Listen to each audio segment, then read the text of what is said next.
সংস্কৃতির নামে আমাদের দেশে এখন পরকীয়াকে আমদানি করা হচ্ছে।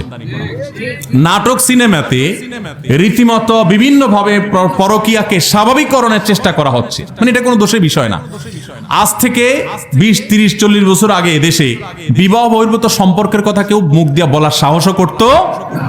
আর এখন জিএ বিয়ে এই কালচার এমন ভাবে এটাকে সহজ করে ফেলা হয়েছে যে এটা কোনো দোষের বিষয় না, একেবারে এটা ডালভাত করে ফেলা হয়েছে। ঠিক একইভাবে পরকীয়াকে স্বাভাবিকরণ করা হচ্ছে। এই জন্য ঘরে ঘরে অশান্তি, যতগুলো বিবাহ বিচ্ছেদের ঘটনা ঘটে, যতগুলো তালাক হয়, যতগুলো সংসার ভেঙে খান খান হয়, এর অর্ধেকের বেশি ঘটে এই পরকীয়ার কারণে। আল্লাহ তাআলা পরকীয়া থেকে আমাদেরকে বাঁচার তৌফিক দান করুন।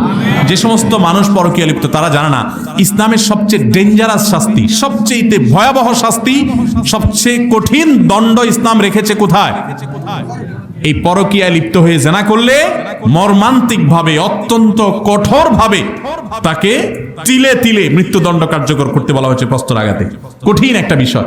এটা এই জন্য করা হয়েছে যে পরকীয়া যদি ব্যাপক হয়ে যায়, আজকে পশ্চিমা দুনিয়ার সন্তান কেন হচ্ছে না? আজকে Italy, China, Japan, Korea, Thailand, পৃথিবীর বড় বড় উন্নত দেশগুলো তাদের সন্তান জন্মের জন্য মানুষকে ফুসলাইয়া টাকা পয়সা দিয়ে সরকার, যে সন্তান একটা হলে এত টাকা ভাতা পাবা, দুইটা হলে অত পাবা, তিনটা হলে এত পাবা, তারপর সন্তান হচ্ছে না। কারণ কি? এর অন্যতম একটা কারণ বিবাহ বহির্ভূত সম্পর্ককে এমন স্বাভাবিক করে ফেলা হয়েছে। কারণ যারা বিবাহ বহির্ভূত সম্পর্ক করে তারা তো সন্তান নেয় না। বুঝেন নাই? এই টেন্ডেন্সি সমাজের ভিতরে প্রতিষ্ঠিত হয়ে গেছে। এই জন্য যারা এই কাজে লিপ্ত তারা আল্লাহকে ভয় করেন এবং এটা সবচেয়ে বড় অপরাধ। আমার স্বামী আমাকে রেখে একাধিকবার পরকীয়া করেছে, সুযোগ পেলে এখনো পরকীয়া লিপ্ত হয়। আমি দেখে কিছু বললে আমাকে প্রচন্ড মারে, ব্যক্তিগতভাবে আমাকে কোনো হাত খরচ দেয় না, কিন্তু তার প্রচুর টাকা। এ বিষয় নিয়ে একটু আলোচনা করবেন। পরকীয়া এটা আমাদের সমাজে এখন ঘরে ঘরে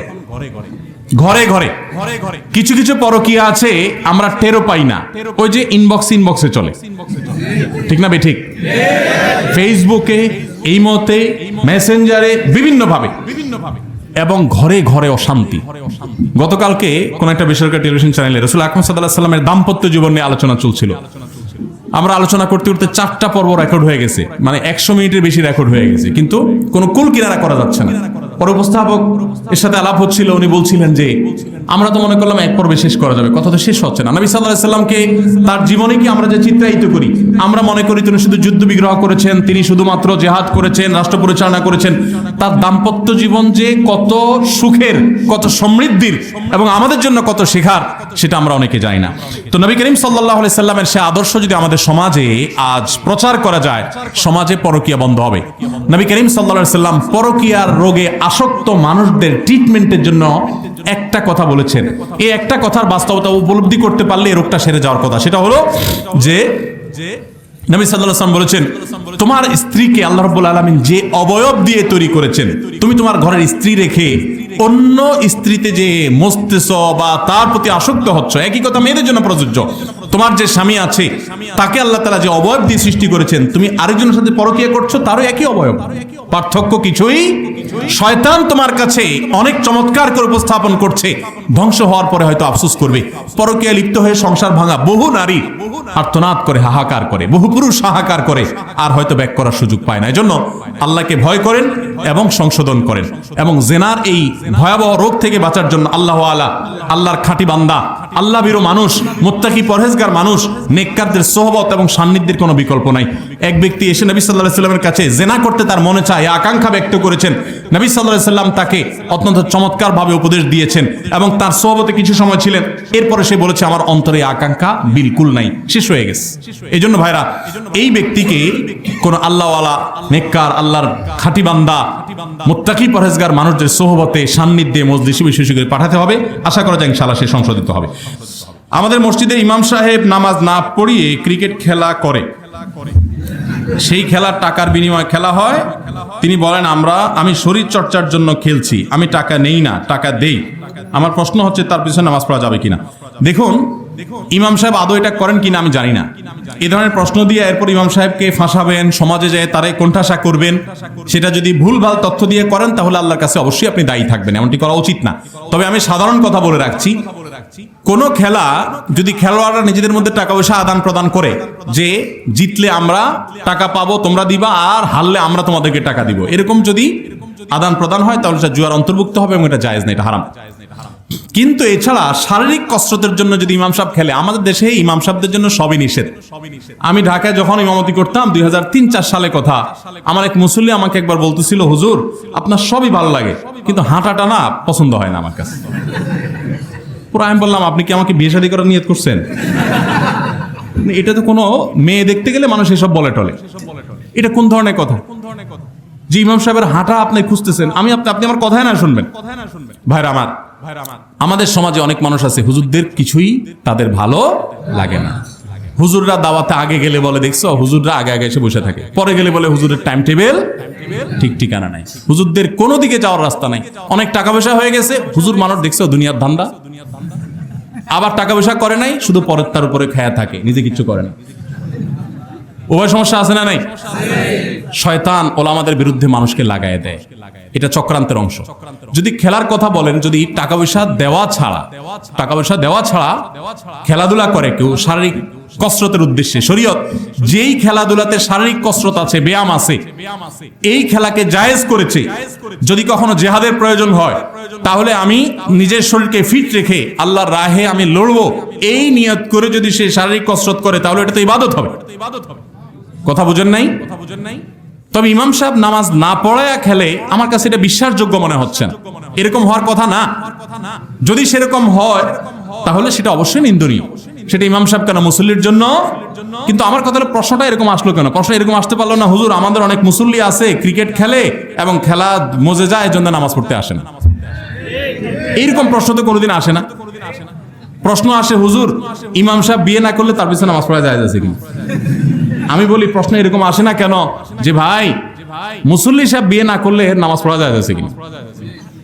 ফতোয়া সব এদেশে দুই শ্রেণীর মানুষের ব্যাপারে, এক হলো মসজিদের ইমাম সাহেব, মুয়াজ্জিন সাহেব, আর একটা হলো মহিলা।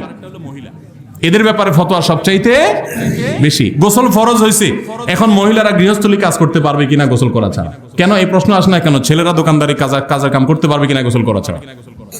তো এই সমাজে এরকম আমাদের কিছু কুসংস্কার আছে, আলেমদের বিরুদ্ধে আমরা সেরকম অনেক সময় লাগে। যদি কোনো আলেম এটা করেন, আল্লাহ না করুক, অবশ্যই তিনি নিন্দনীয় কাজ করছেন, তার জন্য এটা জায়েজ নাই নামাজে গাফিলতি করে খেলাধুলা করা। আমি আমার কথা বলতে পারি, আমি প্রতিদিন আলহামদুলিল্লাহ কমের পক্ষে 1 ঘন্টা খেলি। আমার হুজুর কালকে জিজ্ঞেস করছেন কি অবস্থা, বললাম কালকে একটু হাতে ব্যথা পাইছি পড়ে গিয়ে, খেলতে গিয়ে।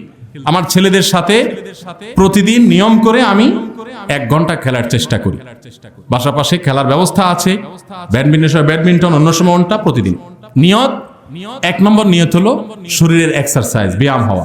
2 নম্বর নিয়ত হলো ছেলেফেলের সাথে বন্ধু সুলভ সম্পর্ক করা এবং তাদেরকে বিনোদন দেওয়া। অনেক মা বাপ বলে, হুজুর পোলাপান মোবাইল ছাড়া খানা খায় না। আমার 4 বছরের একটা বাচ্চা আল্লাহ তাআলা দিয়েছেন, আলহামদুলিল্লাহ। আমরা কখনো মোবাইল দিয়ে খানা খাওয়াই না, কোনো ভিডিও দেখায় খানা খাওয়াই না। বাচ্চা যদি ভিডিও না দেখাইলে খানা না খায়, শেখ আব্দুর রহমান সাইফুল্লাহ বলতেছিল যে বাচ্চা খায় না 2 দিন ধরে 3 দিন ধরে। আমি বললাম 6 দিন না খাক, ওরে মোবাইল দিবেন না, ভিডিও দিবেন না। এরপরে দেখবেন ও তো খাইছে ওর বাপ মার সাথে খাইছে।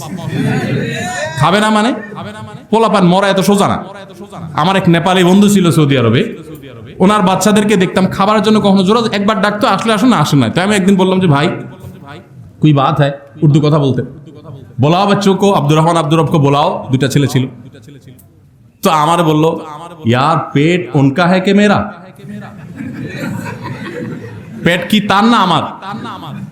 ছোড়ো মগজমারি, মানে মাথা নষ্ট কেন করতেছ? আমি অবাক হয়ে গেলাম। অনেক অভিভাবকরা, বিশেষ করে আমাদের ছোট ছোট বাচ্চা যারা আছে, 99% মানুষ হবে আমার ধারণা, যে বাচ্চাদের মোবাইল দেখানো ছাড়া খানা। কারণ কি? কারণ বাচ্চাদের ফিজিক্যাল কোনো খেলার ব্যবস্থা আপনি, ওর তো কিছু একটা নিয়ে বেঁচে থাকতে হবে। আপনি তাদেরকে সময় দেন, খেলাধুলার ব্যবস্থা করেন, সাইকেল কিনে দেন, সাথে সাইক্লিং এর ব্যবস্থা করেন নিরাপদভাবে, সেরকম ভালো পরিবেশ দেন, এবং শারীরিক কসরতে সেরকম ব্যায়ামের খেলার ব্যবস্থা করেন। আপনি নিজে সময় দেন। আপনি নিজে ভূতের মতো মোবাইলে উপর হয়ে থাকেন, আপনার বউ একটার মধ্যে উপর হয়ে থাকে, তো বাচ্চাও তো আরেকটা নিয়ে বসবে। এটাই তো স্বাভাবিক। একটা প্রতিবন্ধী সমাজ আমরা গড়ে তুলছি, এই জন্য এগুলোর বিরুদ্ধে সংগ্রাম করতে হবে। শারীরিক কসরতের জন্য এরকম খেলাধুলা, এটা কোনো নিষিদ্ধ বিষয় না। শুধু সেটা না, আপনারা হয়তো বলবেন হুজুর খেলাধুলা করে। আলহামদুলিল্লাহ, আমার বাসায় যত সবজি আমরা খাই, আলু ছাড়া কোনো আইটেমের সবজি নরমালি আমরা টাকা দিয়ে কিনে খাই না, নিজেরা আমরা ক্ষেত করি। আমি নিজে ঘন্টাকে ঘন্টা কোদাল দিয়ে কোপায়া তারপরে ঘাস সাফ করছি, হাজার ব্যস্ততার মধ্যে এটাকে একটা কাজ বানানিছি। একে তো ব্যায়াম হবে, ছেলে ফেলের একটা কাজে এঙ্গেজ থাকবে, ও তো মোবাইল চাইবেই না, ও তো ভিডিও দেখতে চাইবেই না, ও তো কার্টুন চাইবেই না। যখন সে দেখবে যে আমার বাপ মা কাজ করছে, আমিও কাজ করছি, আর কাজটাকে বিনোদন হিসাবে নিচ্ছি। আল্লাহ তাআলা আমাদের সবাইকে সুস্থ স্বাভাবিক জীবন দান করুন। অনেক লোক আছে দেখতে সুস্থ মনে হলো, মোবাইলে আসক্তিতে সে রীতিমতো নেশাগ্রস্ত হয়ে গেছে। এগুলোর থেকে বাঁচার জন্য বরং এক্সারসাইজ ভালো।